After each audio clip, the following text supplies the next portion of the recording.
జై శ్రీరామ్, జై శ్రీకృష్ణ. అయ్యప్ప దీక్షలు ప్రారంభమయ్యాయి. చాలామంది స్వాములు ఇప్పటికే స్వామిమాల వేసుకొని స్వామిని అతి పవిత్రంగా పూజిస్తున్నారు. ఈ సమయంలోనే దొంగ స్వాములు పుట్టుకొస్తున్నారు. వారి పూట గడవడానికి కానీ, లేకపోతే వారికి కోటలు తాగడానికి కానీ, లేదంటే వారి యొక్క వ్యర్థ పనుల కోసం స్వామిమాల వేసుకొని ఇంటింటికి లేదంటే వీధి వీధికి వచ్చి భిక్షాటన చేస్తుంటారు. వారికి మనం ₹1 కూడా ఇవ్వద్దండి.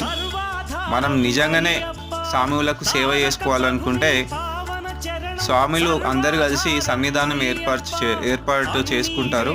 అక్కడికి వెళ్ళి మీ వంతుగా సహాయం చేయొచ్చు.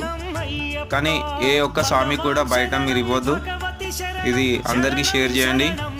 స్వామియే శరణమయ్యప్ప.